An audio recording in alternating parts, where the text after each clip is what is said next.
गुज़रियल ॾींहुं भिरिया रोड लॻो पीर सचल शाह लॻो ट्रेन पटड़ीअ ते किरे कर धमाको, जंहिं सबबु 4 फुट पटड़ी फाटी पई, जॾहिं त SP ऐं DS रेलवे धमाके वारी जाइ ते पहुची जाइज़ो वरितो, जंहिं बैदि SHO रेलवे ऐं PWI धमाके वारी जॻह ते पहुची पटड़ीअ जो कमु शुरू करायो।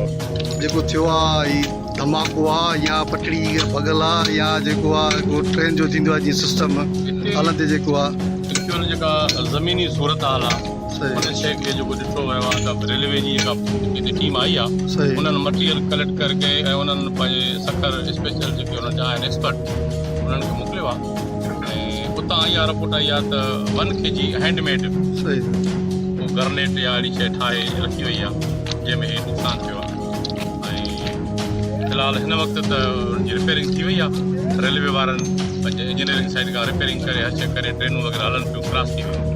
बाक़ी जेको इहो डैमेज थियो आहे हुनजी फ़िलहालु इहा रिपोर्ट आई आहे वधीक माना बम डिस्पोज़ल आहे माना बम डिस्पोज़ल टीम असां वटि हिते मौजूदु आहे मौजूदु ज़िले जी। अच्छा ऐं हुन में इहो आहे त पंहिंजो हैंडमेड जेको आहे जो किरकर जेको आहे माना शक आहे माना जेको अञा टीम ॿुधाईंदी त बम जे हिसाब सां सर्टिफिकेट ईंदो या फाइनल इहो ॿुधाईंदा। फ़िलहालु जेका ज़मीनी सूरत हाल आहे ऐं सामान खे मटीरियल खे ॾिसी करे इहो ॿुधाइनि था त इहो रखियो वियो आहे ऐं उन जो 3.5 फुट रेलवे जो पीस आहे डैमेज थियो।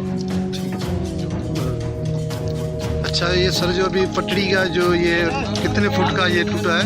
ये 3 फुट 10 इंच का टूटा है जी।